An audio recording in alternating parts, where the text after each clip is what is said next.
Bebaskan jiwa, bebaskan batin. Tentu ada yang membelenggu, sehingga ada keinginan alami untuk membebaskan belenggu itu, sehingga batin atau jiwa itu menjadi terbebas. Lalu siapakah yang membelenggu itu dan seperti apakah belenggu itu? Yang membelenggu sebenarnya ya pikiran kita sendiri. Pikiran kita sendiri itu membelenggu mental kita sehingga mental kita itu tidak bebas. Yang membelenggu bukan unsur dari luar.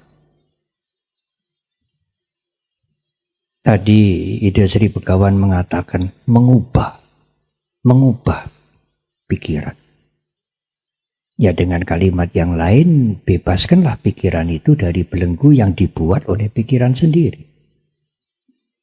Bukan datang dari luar, bukan. Dan pikiran itulah yang harus diubah. Supaya bisa bahagia dalam bekerja. Dan meskipun saya tidak bekerja, tetapi judul yang diberikan Dr. Lisa ini cukup baik. Bukan bekerja untuk mencapai bahagia, terbalik. Dengan bahagia itulah kita bekerja. Sebab kalau bekerja untuk mencari bahagia itu beban. Dan ukuran bahagia itu juga berubah-ubah. Sehingga mungkin sampai meninggal, kalau bekerja untuk bahagia sampai meninggal merasa tidak bahagia. Amat berbeda dengan bahagia dalam bekerja.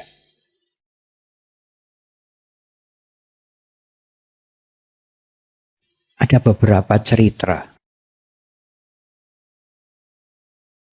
Selain semoga menarik, tetapi cerita ini mempunyai makna yang sangat baik. Sampai di Korea itu cerita ini seperti wajib dipahatkan, dilukiskan di wihara-wihara. Ada dua orang biksu atau biku Korea sedang melakukan perjalanan. Sampailah malam hari dan pada waktu itu belum ada penerangan. Badan sudah sangat lelah, haus. Dua biksu ini lalu menemukan semacam gua yang kosong. Dia masuk di gua itu dan bersiap akan tidur. Tetapi hausnya ini bagaimana menghilangkan? Di kegelapan gua itu dia meraba-raba dan menemukan seperti cawan, mangkuk. Oh, ada airnya. Dia minum air itu berdua. Meskipun tidak menghilangkan haus sepenuhnya, tetapi lumayanlah dia tidur nyenyak dengan tenang. Karena pikirannya tenang, fisiknya yang haus juga terobati. Begitu pagi dia bangun, alangkah terkejutnya. Ternyata tempurung yang berisi air itu yang semalam dia minum dengan enak, tengkorak kepala manusia. Kalau malam itu dia melihat, setelah meminum itu dia melihat bahwa tempurung itu adalah tengkorak kepala manusia, dia tidak bisa tidur. Tetapi pikiran dia malam itu tidak terganggu, sehingga dia bisa tidur tenang. Karena pikirannya tenang, pikirannya tidak terganggu, dia bahagia. Tapi kalau malam hari itu sebelum tidur dia melihat, ini tengkorak kepala manusia. Pikiran dia meracuni dia sendiri, dia akan gelisah sepanjang malam. Cerita Sutra yang kedua. Ada seorang ibu di Tibet mempunyai 2 anak laki-laki yang berdagang ke India. Setiap kali perjalanan, anaknya ini pulang setelah 2 minggu, kadang-kadang 1 bulan. Sang ibu berpesan, anakku, kalau kamu ke India tolong mencari. Ibu mau apa? Aku mau relik. Relik itu sisa jasmani. Relik siapa ibu? Relik Buddha. Kalau bisa gigi Buddha. Ya, sekarang ini diyakini ada gigi Buddha yang disimpan di pagoda di Beijing 1, di Kandy di Sri Lanka 1. Yang konon pada waktu kremasi gigi itu tidak terbakar oleh api.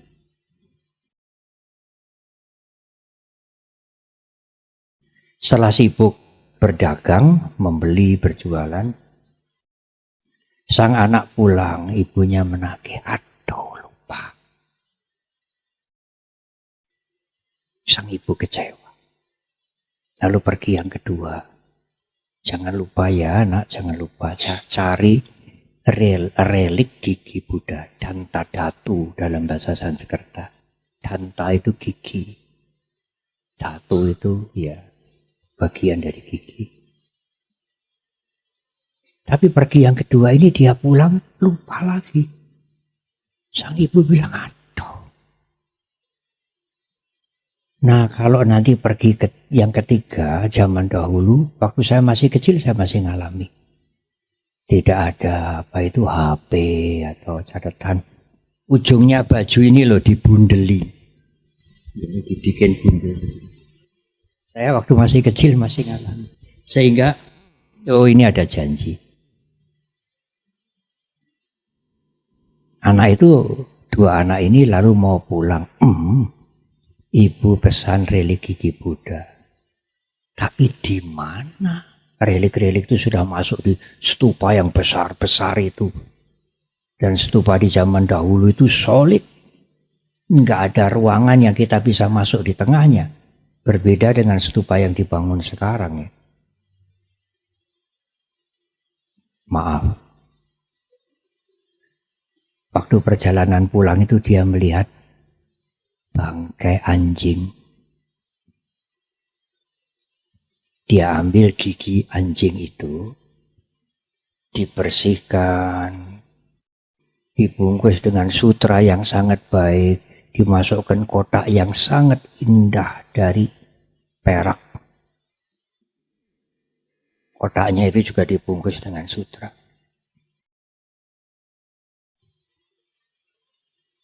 Datang diberikan ibunya. Aduh, ibunya bahagia luar biasa. Relik yang diberikan oleh kedua anak laki-lakinya itu ditaruh di meja sembahyang. Tiap pagi sore dia sembahyang, bermeditasi. Sampai suatu ketika anaknya melihat ibunya ini waktu meditasi keluar sinarnya. Dia mencapai sesuatu yang sangat tinggi. Sang anak feel guilty, merasa menyesal. Suatu hari kedua anak itu memberanikan diri menghadap ibunya. Mohon maaf, mohon ampun. Bahwa itu sebetulnya bukan relik Buddha, gigi Buddha. Itu saya pungut dari bangkai anjing di pinggir jalan. Apa kata ibu itu? Tidak soal nak, aku sudah mencapai kebebasan. Pada saat dia mencapai kebebasan, dia tidak memerlukan bantuan-bantuan itu, termasuk yang namanya relik suci. Konsep itu hanya dibuat oleh pikiran. Sang anak mengetahui atau memungut itu dari bangkai. Tapi konsep yang dipunyai, pemikiran yang dipunyai oleh ibu itu gigi Buddha. Dan sarana itu membuat dia terbebas pikirannya. dari semua mentally defilement, kotoran batin. Dan setelah pikirannya terbebas, dia tidak perlu itu lagi. Ini benda suci, ini tidak benda suci, ini pusaka, ini bukan pusaka. Itu juga hanya conceptual thoughts, konsep yang dibuat oleh pikiran kita sendiri.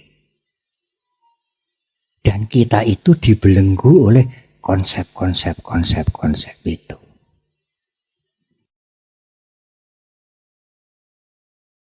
Boleh saya menambah satu cerita lagi? Dulu saya pernah mendengar ada penyakit baru, namanya semos. Senang melihat orang lain susah. Susah melihat orang lain senang.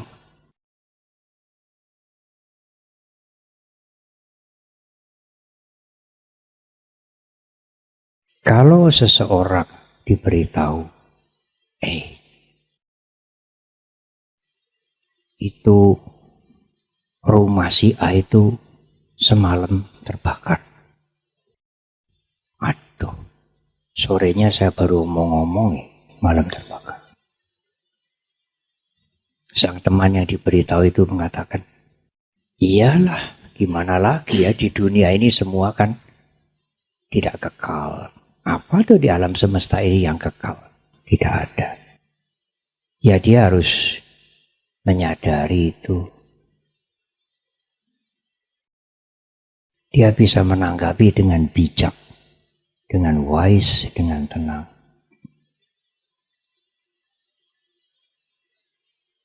Tetapi suatu ketika kalau rumahnya dia sendiri terbakar, meskipun lebih sederhana, lebih kecil dari rumah temannya itu, bisakah dia bijak seperti itu? Ya, memang dunia ini tidak kekal. Rumahku terbakar, tidak bisa.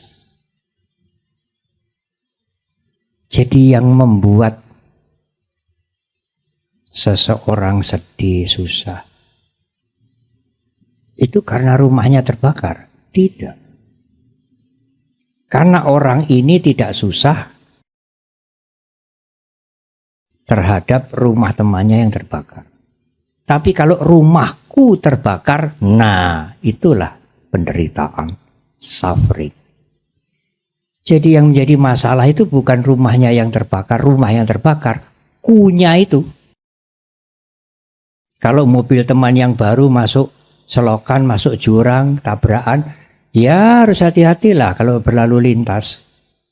Tapi kalau mobilku, apalagi kredit belum lunas, penderitaan karena kunya itu. Jadi dia menderita itu karena mobilnya rusak, tidak. Karena akunya yang melekat pada mobil itu. Kalau akunya tidak melekat pada mobil temannya, dia tidak menderita. Tetapi sang aku melekat pada mobil dia, maka dia menderita. Oleh karena itu, sebenarnya belenggu yang paling halus sekali dan paling berbahaya membelenggu pikiran kita ya aku. Tapi apakah tidak boleh, Bante, kita mengucapkan ini milikku, ini pulpenku, ini pekerjaanku? Boleh. Itu diperlukan dalam konteks bersosialisasi, berkomunikasi. Tetapi kalau kita ingin membebaskan pikiran kita dari belenggu yang sangat hebat itu dan halus tetapi sangat berbahaya itu, gunakan kata-kata aku dengan awareness, dengan kesadaran bahwa aku ini sengaja saya gunakan aku ini hanya untuk berkomunikasi.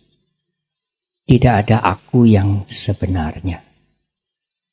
Saya merasa ini badanku, aku sedang bekerja, itu ulah pikiran semua. Kalau pikiran berhenti bermeditasi saat-saat tenang, aku itu juga lenyap. Saat kita tidur nyenyak, aku itu juga lenyap. kamu kayak babi. Dia tidak mendengar, dia tidak ada reaksi apa-apa. Tapi begitu dia mendengar, aku babi, timbullah masalah. Siapa yang membuat masalah? Tanggapan pikirannya sendiri terhadap konsep itu. Ada satu guru meditasi mengatakan, kalau engkau dikatakan anjing, lihatlah ke belakang, apakah engkau punya ekor? Tidak, guru. Ya sudah, kamu bukan anjing. Selesai tuh. Karena aku ini manusia, aku ini bukan anjing. Nah, itu yang membelenggu Anda.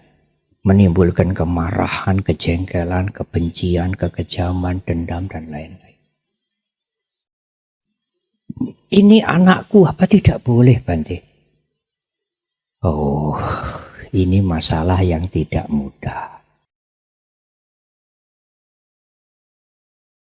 Boleh. Tetapi hati-hati. Biasanya orang tua itu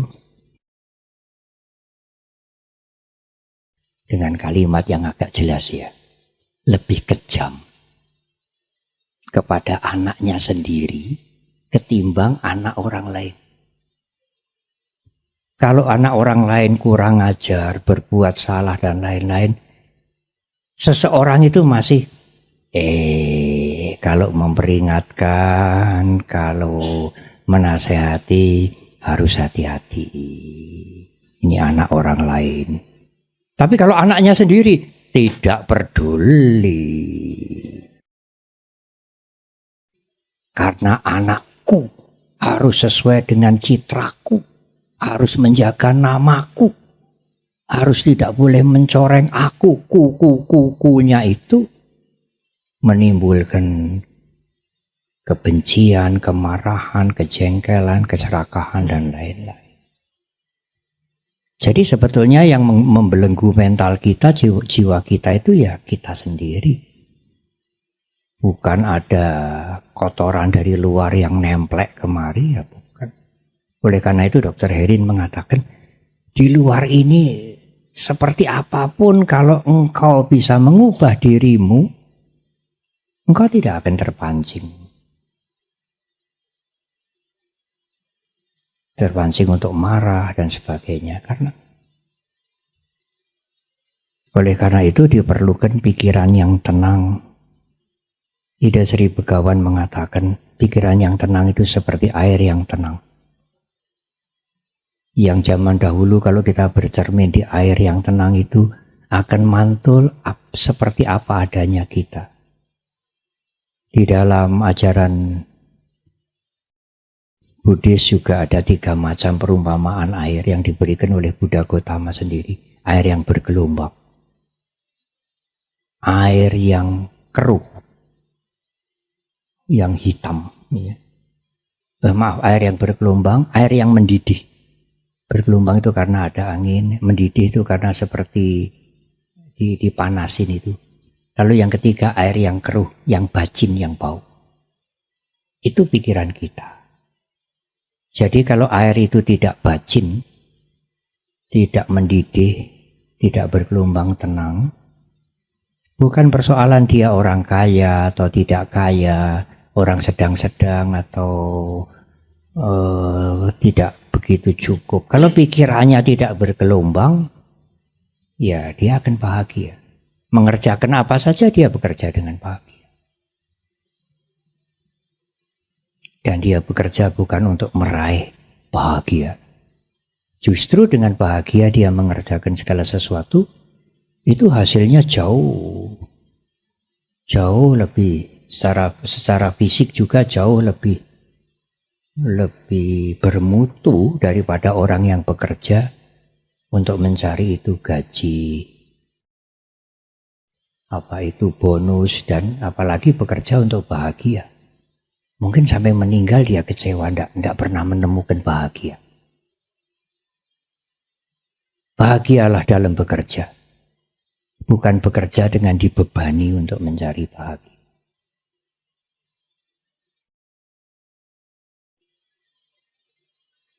Mungkin nanti ada pertanyaan-pertanyaan yang bisa membuat pembicaraan ini menjadi lebih panjang. Tetapi itulah yang ingin saya sampaikan. Jangan berambisi mengubah dunia.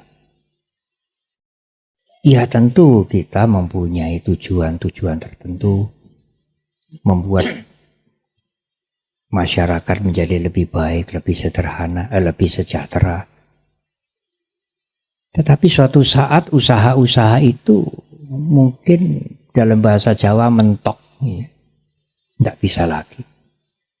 Pada saat itulah tiba waktunya kita harus mengubah diri kita. Kalau Anda tidak pernah punya latihan mengubah diri Anda penasaran terus.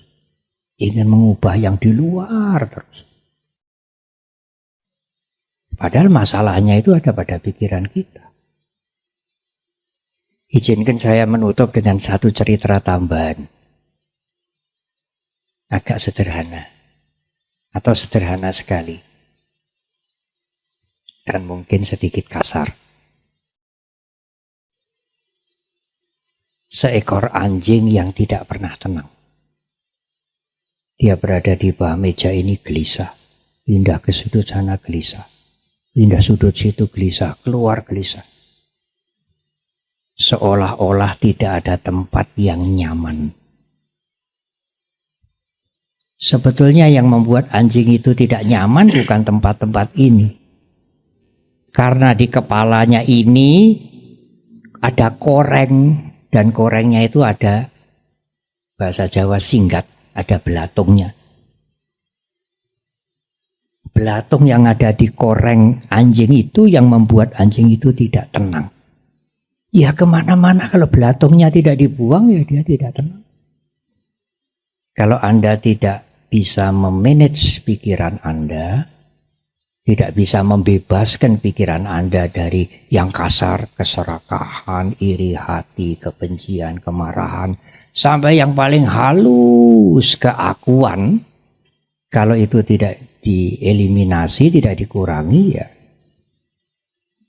nggak ada bedanya kehidupan ini yang kaya, yang sedang-sedang, yang pria, yang wanita, ya problem terus menerus, tidak pernah berhenti, tidak pernah tenang. Ya, maaf, terima kasih. Apa ini? Karena sebetulnya problem itu ya defilement itu, kotoran itu ya pikiran kita yang menciptakan sendiri. Matur nuwun. Terima kasih.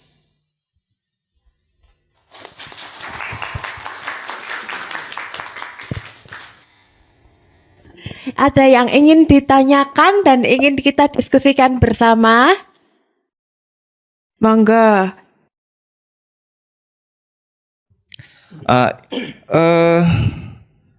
Saya jujur Bante berpegang pada prinsip Marxisme tentang relasi kerja gitu. Jadi kalau ditanya Anda bekerja apa, saya tidak pernah menjawab bekerja pada siapapun gitu. Karena saya anggap relasi kerja itu selalu eksploitatif. Relasi kerja itu selalu mengalienasi subjek-subjek yang terhubung di dalamnya. Dan alienasi itu berkaitan dengan konsep diri. Nah, yang ingin saya pertanyakan Bante, usaha saya keras untuk menghindari relasi kerja dalam bentuk apapun. Kalau saya bekerja sesuai dengan apa yang saya inginkan begitu. Nah, yang jadi pertanyaan saya, apakah konsep diri itu sama dengan aku? Tadi Bante mewanti-wanti segala macam bentuk aku akan menimbulkan paradoks, akan menimbulkan masalah dan keterikatan. Nah, apakah konsep diri ini bisa menjadi alternatif begitu?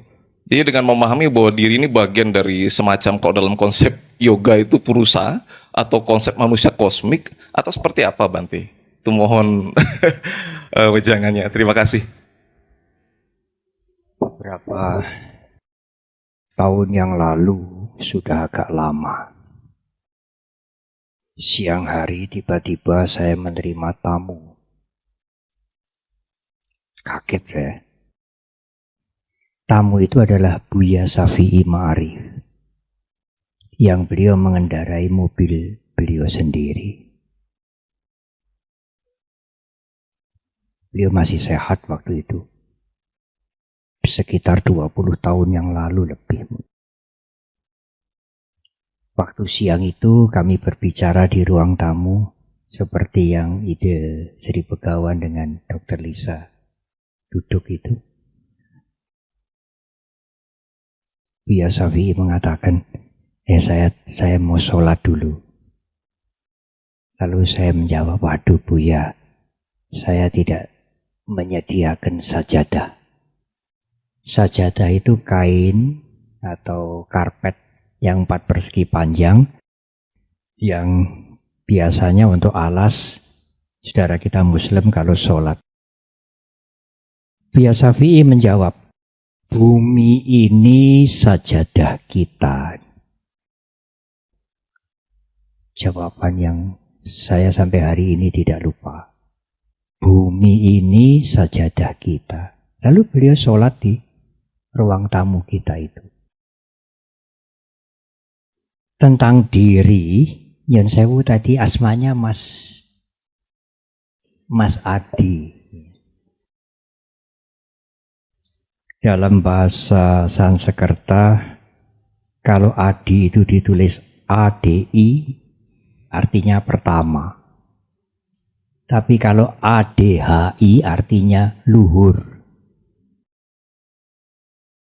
Mungkin Mas Adi anak pertama yang luhur ini, Adi. Ada 2 pengertian antara aku dan diri.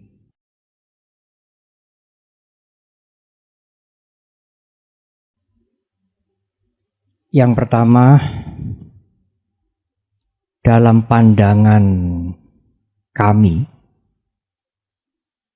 kalau dilihat secara metafisis, filosofis, diri itu hanyalah perpaduan, tidak solid, tidak inti yang inherent, tidak berubah, tidak. Mengapa saya sebutkan metafisis? Karena berhubungan dengan yang non-fisik. Sebagai satu contoh yang mudah, kalau kita meninjau gedung ini secara filosofis, atau kereta, tadi Ida Sri Begawan menggunakan perumpamaan kereta, dan itu ada di dalam Buddhis. Hanya sekarang keretanya ada di Jogja ya, Andong. Di tempat lain ya sudah mobil ya. Bolehlah mobil juga boleh, atau kereta, atau rumah ini. Yang disebut diri, yang saya similarkan dengan rumah, itu sebetulnya hanyalah perpaduan. Dalam bahasa Sanskerta samskara atau sangkara. Tidak solid. Tidak ada inti yang inherent, tidak berubah. Tidak ada. Anda tidak bisa menunjuk dengan jari Anda mana yang disebut rumah. Lantai, dinding, atap, apalagi bagian yang kecil, kaca, kemudian kayu.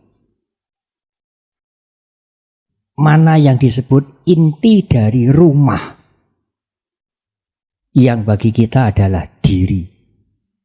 Tidak ada. Perpaduan, compounded, perpaduan dari unsur-unsur itu adalah rumah.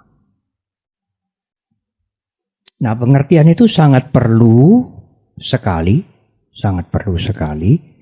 supaya pengertian turunan dari pengertian adanya rumah yang solid, yang abadi, yang tidak berubah itu tidak memberikan turunan yang buruk. Bahwa rumah yang semula disebut ada solid. Abadi itu ternyata hanya perpaduan. Dan komponen-komponen ini tidak kekal semua. Demikian juga yang disebut diri itu ya seperti rumah ini.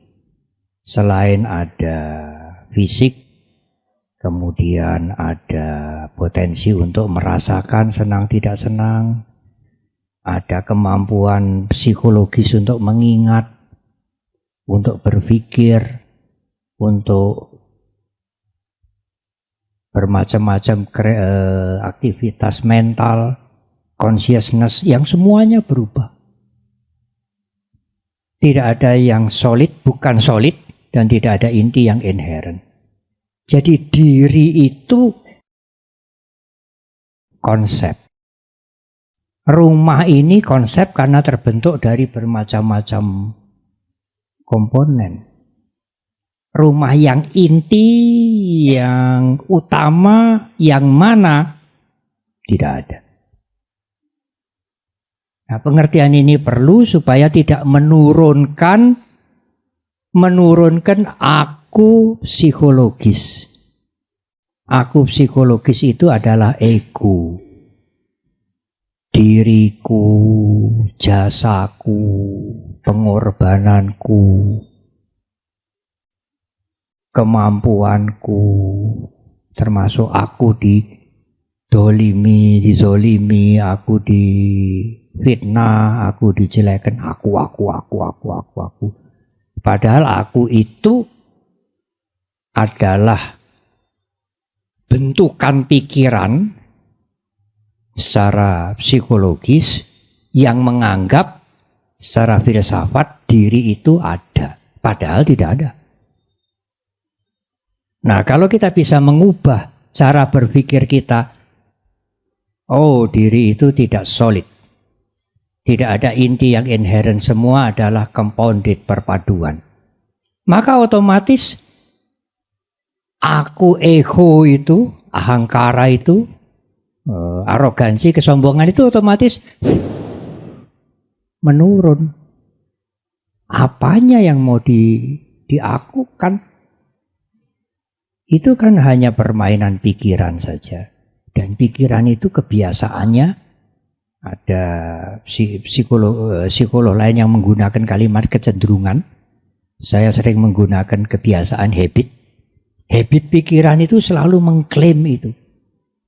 Aku berjasa, aku sudah membantu, aku sudah meditasi, aku sudah berkarya, aku sudah melakukan ini, aku dihina, aku dipojokkan, aku. Itu habit pikiran. Yang sesungguhnya ya hanya ulahnya pikiran aja. Tidak ada aku yang real. Karena kalau pikiran itu tidak bergerak, pikiran itu sementara diamnya karena meditasi atau karena asik bekerja atau karena tidur, aku tidak muncul. Aku dipojokkan, aku dihina, aku berjasa, aku lebih dari yang lain, aku sama dengan yang lain, ya tidak muncul. Konsep itu, the I notion itu tidak muncul. Karena memang I itu, ego itu ya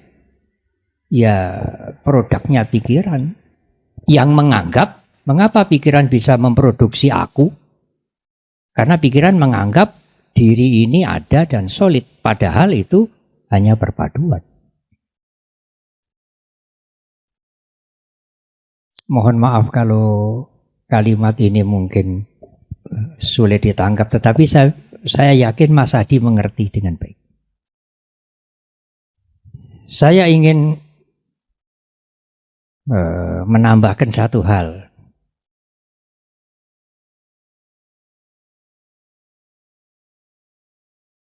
Pada saat kita bermeditasi, tadi Dr. Herin sebentar memberikan introduction tentang meditasi dengan memperhatikan nafas.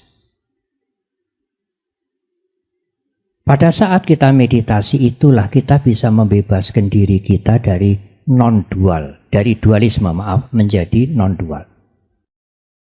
Dualisme itu pandai bodoh, baik buruk, suci kotor. Mengapa? Karena pada saat kita bermeditasi, meskipun objeknya itu nafas atau yang lain, kalau timbul pemikiran sesuatu, kesadaran itu akan pikiran muncul. Termasuk pikiran, aku ingin jadi orang baik, aku ingin jadi Buddha, aku ingin masuk nibbana, aku ingin mencapai pencerahan. Itu konsep pikiran semua. Yang kalau disadari ya hilang. Nah kalau tidak disadari itu yang membelenggu. Ingin menjadi Buddha, ingin mencapai pencerahan itu ya belenggu juga. Keinginan juga yang halus sekali. Nah kalau kita ingin membebaskan, mencapai kebebasan total meskipun hanya sesaat, ya itu disadari saja, tidak usah ditanggapi. Termasuk memori-memori, ingatan-ingatan yang lampau, perbuatan-perbuatan kita yang mungkin buruk, kotor, jorok, dan sebagainya. Kalau muncul ya hanya disadari aja. Supaya tidak membelenggu pikiran kita. Sekali lagi termasuk ingin masuk surga, ingin bebas dari penderitaan, ingin mencapai kesucian, ingin jadi Buddha, ingin mencapai pencerahan, itu ya konsep juga. Sadari saja, seperti awan-awan lewat. Ada awan yang hitam, awan yang putih, awan yang kekuning-kuningan. Kalau conceptual thoughts ini udah lewat secara teori, ya, tetapi ini harus dialami, tidak hanya mendengar. Yang ada apa? Yang ada hanya langit yang biru, unlimited, tanpa batas. Tidak ada awan sedikit pun. Itulah kesadaran murni, tidak diganggu oleh konsep pikiran apapun, termasuk memikirkan Buddha, memikirkan dewa, memikirkan kesucian, pencerahan. Ya, maaf, ya termasuk memikirkan Tuhan, Bante. Ya, itu conceptual thoughts juga. Bukan yang sesungguhnya, itu produk pikiran juga. Itu juga harus disadari kemudian lewat. Nah kalau kesadaran itu murni, tidak diganggu oleh konsep-konsep apapun, itulah kebebasan meskipun hanya sesaat. Meskipun nanti muncul bermacam-macam pikiran lagi.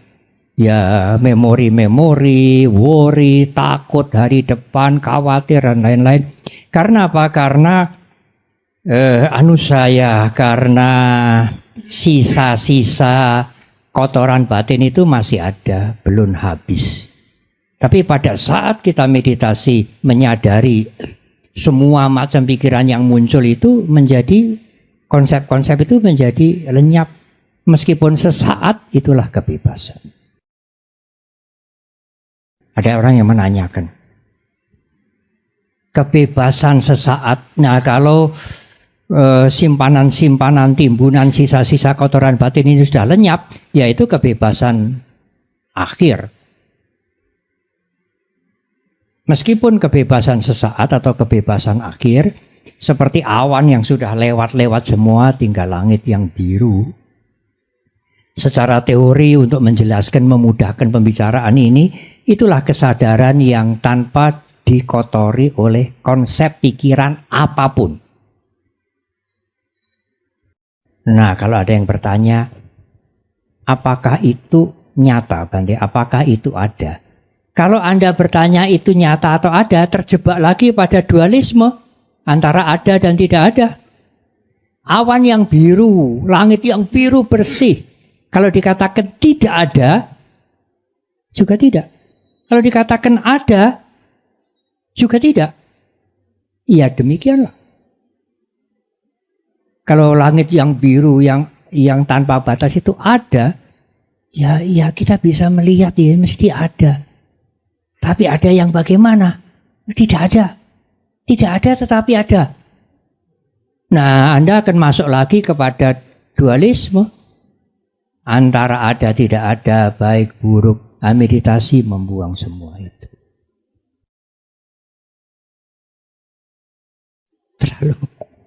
terlalu berlebihan mungkin.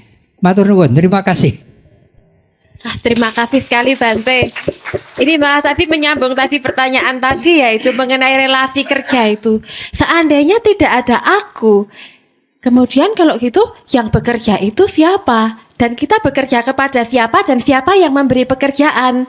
Kemudian kalau tidak ada aku, siapa yang bebas dan siapa yang ingin berbahagia itu Bante? Ini pertanyaan lanjutan. Iya, melanjutkan yang tadi itu Bante. Gimana Bante? Ini mungkin konsep lagi. Berarti seandainya tidak ada semuanya kan berarti tidak ada yang bebas, tidak ada yang bahagia. Maaf. Tantu ini moderatornya. Rumah ini kelihatannya ada. Tapi kalau dokter ditanya, tunjukkan rumah yang ada itu yang mana? Ya semuanya ini Bante. Ya itulah. Kalau saya tidak boleh mengatakan diri itu tidak ada. Ya, saya ikut Anda, diri itu ada. Tetapi perpaduan. Bukan solid. Bukan satu hal yang inherent, abadi, tidak berubah. Perpaduan. Kalau saya tidak boleh mengatakan rumah ini tidak ada, kalau Bante mengatakan rumah ini tidak ada, mungkin Bante sudah dianggap nggak waras loh. Ya, saya ikut Anda, rumah ini ada, tetapi rumah ini perpaduan dari banyak macam unsur, banyak sekali, apalagi kalau pakunya dihitung, catnya dihitung, segala macam ornamen, dan semua faktor itu tidak kekal. Berubah terus. Berubahnya itu bukan setiap jam berubah, setiap detik, lebih cepat dari detik ini mengalami perubahan terus. Lalu yang mana yang disebut rumah? Secara konsep ini disebut rumah. Tetapi secara real tidak ada rumah. Pernah ada seorang guru meditasi Ajahn Chah. Terkenal itu, terjemahannya kemana-mana. Ada seorang yang datang kepada beliau. Orang ini belum banyak mengerti Dharma. Ya, maunya ingin mencoba-coba juga. Umat ini tanya, Bante, siapakah Ajahn Chah? Saya, aku. Oh, masih ada aku toh. Tetapi pada saat yang bertanya itu mengerti Dhamma, Bante, sebetulnya siapa Ajahn Chah? Tidak ada Ajahn Chah. Itu hanya konseptual. Jadi menjawabnya harus lihat-lihat. Yang bertanya siapa? Ada ilustrasi yang menarik. Karena itu tadi Begawan mengatakan hati-hati dalam berbicara. Bukan hanya hati-hati dalam berbicara, kita berbicara kepada siapa? Di zaman masih Orde Lama dulu. Ini cerita nyata ini. Para wartawan cerita pada saya. Para wartawan itu menulis masyarakat Indonesia ini yang makmur, yang miskin itu, aduh paru-paru. Yang miskin 50%. Wah, penguasa waktu itu marah. Oh, ini berdasarkan riset, ini ada datanya, ya ini harus dicabut, nggak bisa. Kami konsisten dengan data ini, kami tidak ngawur. Katanya lama itu, karena antara penguasa yang tidak ingin masyarakat dikatakan 50% masih miskin, suruh nyabut, ganti. Akhirnya ada kompromi, kita ganti saja. Rakyat Indonesia ini sudah makmur 50%.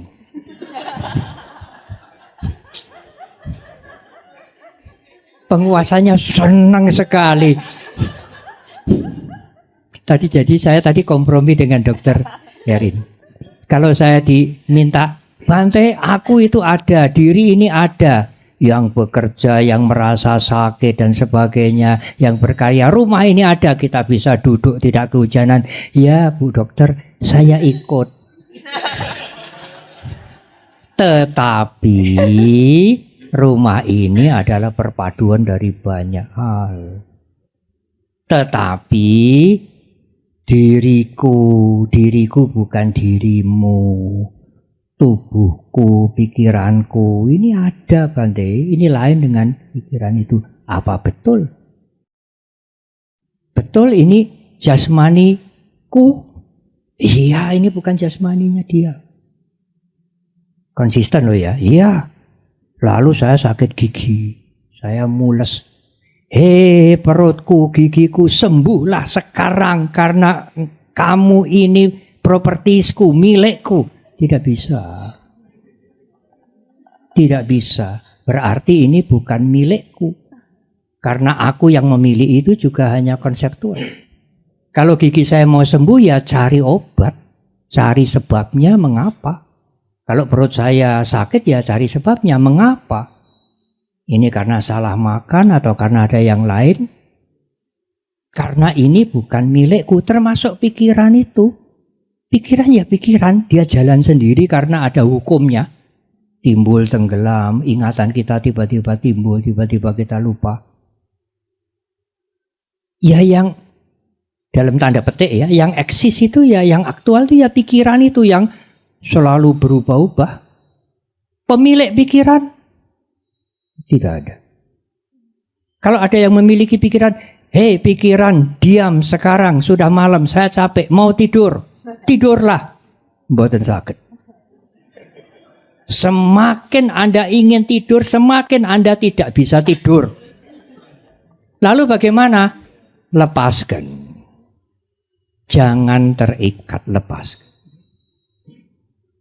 Apa yang akan terjadi? Biarlah. Tidur. Pada saat Anda melepaskan keinginan untuk tidur, Anda terbebas dari keinginan itu, Anda tidur. Karena tidak ada yang memiliki pikiran, yang ada ya pikiran yang aktual ya pikiran itu sendiri. Pikiran digabung dengan perasaan, digabung dengan ingatan, digabung dengan consciousness, digabung dengan jasmani, itulah yang dalam tanda petik disebut diri ini. Dan pikiran selalu nakal, punya habit mengatakan milikku, diriku, aku. Buang itu. Buang itu secara filosofis dan secara psikologis. Tetapi untuk bersosial, ya saya menggunakan dengan hati-hati. Bante, buku ini yang menulis, Bante? Iya, saya yang menulis. Untuk berkomunikasi. Itu tadi ada yang membutuhkan bantuan, lalu Bante juga ikut memberikan bantuan, baksos. Bante juga ikut memberikan baksos. Oh iya, saya ikut memberikan baksos. Tetapi di balik itu saya mengerti bahwa aku yang memberi itu sebetulnya tidak adalah yang memberi siapa, Bante? Ya jasmani ini berproses, disuruh oleh pikiran. Ya begitu ya, unsur-unsur ini berproses semua.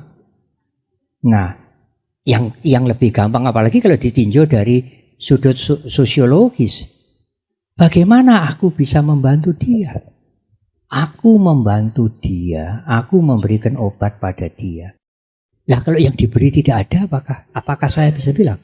Apakah saya bisa mengatakan aku membantu dia, aku memberikan obat pada dia? Yang diberi tidak ada. Jadi kalau Anda mengatakan aku memberi dia, Anda mengeliminasi yang diberi itu. Yang diberi seperti tidak penting.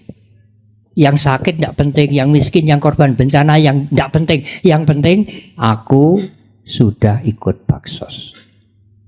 Apa itu fair? Ya boleh juga mengatakan ya aku ikut baksos. Tetapi di balik itu dalam pengertian spiritual saya, aku itu hanya perpaduan. Bante ini rumah. Lah iya toh ini bukan undi-undi. Ini bukan teh botol, ini rumah. Tetapi di balik pengertian, di balik ucapan ini rumah, saya menyadari ini perpaduan dari macam-macam faktor yang tidak kekal, yang selalu berubah. Sehingga dalam tinjauan filosofis, rumah yang sebenarnya tidak ada. Tapi untuk berbicara dengan Dokter Herin saya harus menyerah. Ya ada dokter, ya ada. Ya ada tetapi tidak kekal, perpaduan dan selalu berubah. Selalu perpaduan, selalu berubah, tidak kekal. Ya sami mawon dengan tidak ada. Hanya konseptual mengatakan ya ini rumah. Ya, tadi Bante bercerita bahwa Bante bingung karena Bante tidak bekerja. Kemudian saya jadi muncul satu pertanyaan. Topik ini kan bercerita tentang bahagia dalam bekerja. Tapi dulu saya itu bekerja memilih punya 3 kriteria. Saya harus bekerja ke hal yang saya sukai, saya harus bekerja ke hal yang saya mampu, di mana saya ahli di situ, dan saya harus bekerja di mana pekerjaan itu menghasilkan untuk saya. Saya rasa saya sekarang menemukan ketiganya. Tetapi lama-lama saya berpikir bahwa kata-kata bahagia dalam bekerja itu berbahaya. Karena apa? Karena ada kemungkinan pekerjaan itu bisa hilang. Dan bisa juga suatu ketika tidak bisa lagi saya pekerjakan. Banyak orang yang ketika kehilangan pekerjaannya bahagianya ikut hilang. Kemudian bisa juga pekerjaannya tetap ada, tapi rasa bahagianya yang hilang. Karena mungkin alasannya dia bekerja, dorongannya yang membuat dia mau bekerja itu bisa berubah. Akhirnya kan saya pikir-pikir, suatu ketika yang namanya bahagia dalam bekerja itu kan harus selesai. Harus berhenti. Yang saya ingin tanyakan, kalau seorang itu merasa bahwa mungkin seperti saya, usianya kan makin lama makin tua. Suatu ketika kan juga harus berhenti dalam pekerjaan itu. Hal itu kriteria apa yang harus menjadi pertimbangan untuk berhenti bekerja sebelum kepepet berhenti bekerja nanti. Terima kasih Bante. Monggo Bante. Gimana Bante? Bahagia itu juga konsep.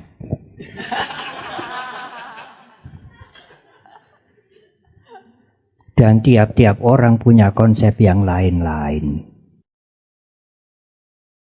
Kalau melakukan sesuatu yang baik, karena yang buruk itu menghancurkan orang lain, merugikan orang lain dan diri sendiri.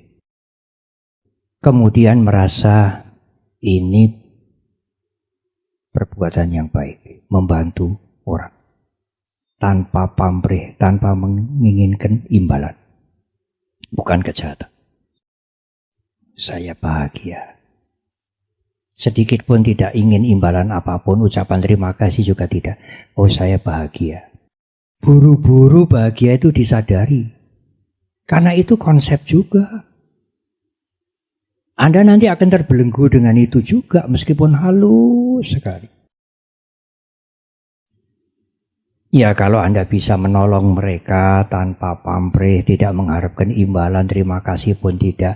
Selesai itu merasa lega, lalu timbul rasa senang atau bahagia.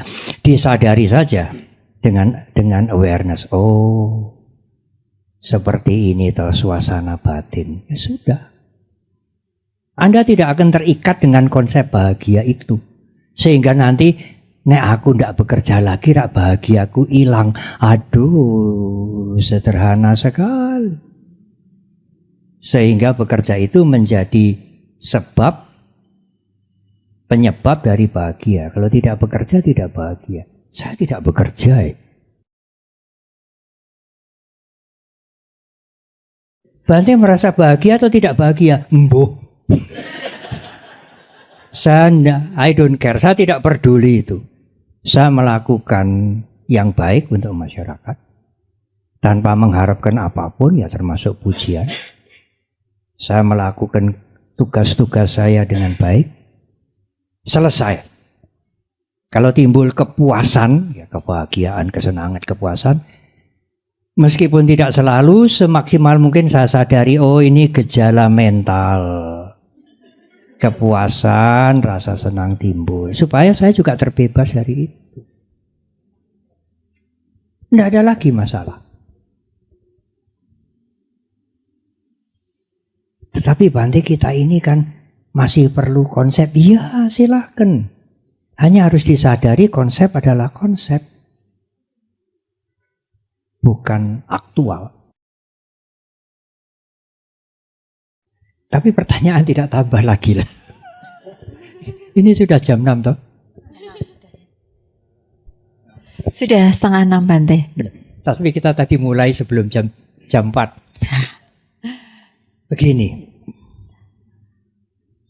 Apakah konsep itu, apakah Bante anti konsep? Tidak, saya tidak anti konsep. Hanya harus disadari bahwa konsep itu bukan aktual, bukan real. Seperti rumah ini. Saya tetap mengatakan ini rumah. Ini bukan jajanan. Tetapi just konsep. Nah, demikian juga di dalam meditasi ada meditasi cinta kasih. Mendoakan kepada teman kita, saudara kita, berdoa kepada siapa sajalah. Kepada Tuhan, kepada para dewa, kepada Triratna, kepada Bodhisattva. Itu sebetulnya kan konsep pikiran kita. Yang membentuk pikiran menjadi baik. Jangan semos-semos itu. Semos-semos, senang melihat orang susah, susah melihat orang senang. Ya, doa-doa itu kan menjauhkan dari konsep yang negatif itu. Tetapi meskipun itu positif, itu tetap konsep. Kalau Anda ingin mencapai kebebasan. Kecuali Anda cukuplah Bante, konsep positif saja. Enggak usah neko-neko, enggak usah membebaskan seperti yang Bante ceritakan itu terlalu sulit. Ya boleh saja. Tetapi harus diingat. Yang positif-positif dari pekerjaan positif. Dari hal-hal yang positif, dari pengabdian masyarakat yang positif, membawa keberhasilan. Keberhasilan itu kalau tidak diwaspadai juga bisa menimbulkan keserakahan. Dia merasa berhasil dalam bisnis, dalam bekerja, punya relasi banyak, punya pengaruh banyak. Lah, itu bisa muncul yang semula rame ing gawe, sepi ing pamrih. Setelah dia berhasil, dia maju, dia banyak fasilitas, lama-lama ya rame ing gawe, tapi juga rame ing pamrih, ing tembe mburine. Karena apa? Karena tidak ada kesadaran, awareness itu, kesadaran itu yang menjadi polisi untuk dia sendiri, yang menjagai. Ya, yang menjaga itu bukan dari luar ya. Kesadaran kita inilah yang menjagai kita sendiri. Karena kalau kita melakukan hal-hal yang buruk, teman kita, saudara kita menasihati kita, bisa-bisa kita naik darah. Apalagi kalau kita sedang di dalam puncak keberhasilan. Maka kesadaran sendiri itu akan menjagai kita. Untuk tidak itu, melek gendong lali. Nah, sudah berhasil sukses, kemudian lah pamrihnya muncul ing tembe mburine. Anu ya perso nggih ing tembe mburine. Jadi awalnya itu ya bekerja rajin tanpa pamrih, ya sepi ing pamrih. Lama-lama ya bekerjanya rajin ya masih, tapi pamrihnya besar banget. Karena apa ya? Karena pikirannya tidak diwaspadai, keserakahannya itu muncul. Nah, saya ingin menutup satu cara ini konseptual juga. Bukan membebaskan seperti yang tadi disampaikan. Meditasi cinta kasih, ya, semoga semua makhluk berbahagia, doa-doa kepada siapapun itu juga konseptual semua. Nah, ada satu guru besar yang pernah berguru di Sriwijaya, zaman Sriwijaya itu, beliau berguru 12 tahun, Atisa, yang kemudian setelah pulang ke India, diundang ke Tibet untuk mengajar agama Buddha di Tibet 13 tahun sampai beliau meninggal di Tibet. Nah, Atisa itu mempunyai teknik meditasi konseptual, bukan nafas, yang sangat baik. Itu termasuk untuk menghancurkan aku psikologis, ego. Jadi biasa saya mendengar apa itu semacam cara-cara spiritual dan lain-lain. Menarik nafas yang panjang. Bayangkan itu konsep. Semua yang baik-baik masuk. Lalu membersihkan yang kotor-kotor di dalam, lalu hembuskan nafas, mengeluarkan yang kotor-kotor. Atisa membalik. Kenapa kita selalu memberi yang kotor-kotor terus kepada dunia ini? Menghisap nafas, menarik nafas. Semua yang buruk-buruk, penyakit, kemalangan, semua kejahatan yang buruk-buruk, hisap semua. Bisa Anda begitu? Nanti akunya berontak. Aduh, kalau aku jadi buruk, aku jadi jahat, aku jadi sengsara, bagaimana? Semua penderitaan di alam semesta ini yang buruk-buruk, hisap semua. Itu untuk menghancurkan aku psikologis. Di dalam ini dengan wisdom, dengan prajna kita mengerti semua perpaduan tidak solid. Yang buruk-buruk, yang jelek-jelek, yang kotor-kotor itu di dalam ini ditransform menjadi bersih. Hembuskan nafas, berikan yang bersih kepada alam semesta. Itu konseptual, tapi konseptual yang sangat baik untuk menghancurkan keakuan. Kalau orang baru latihan, apalagi menengok orang sakit di rumah sakit, ya sakit berat, hisaplah semua penyakit dia, kemalangan dia. Waduh, nanti kalau saya berganti sakit di ruangan ini, di ICU, bagaimana? Sungguh-sungguh. Tidak ragu-ragu. Yang buruk-buruk, yang sakit-sakit itu bertemu dengan wisdom, bertemu dengan kasih sayang, diolah menjadi bersih, lalu hembuskan nafas. Berikan yang baik, yang murni, yang bersih, yang segar untuk dunia ini. Coba saja untuk menghancurkan ego itu, keakuan. Terima kasih.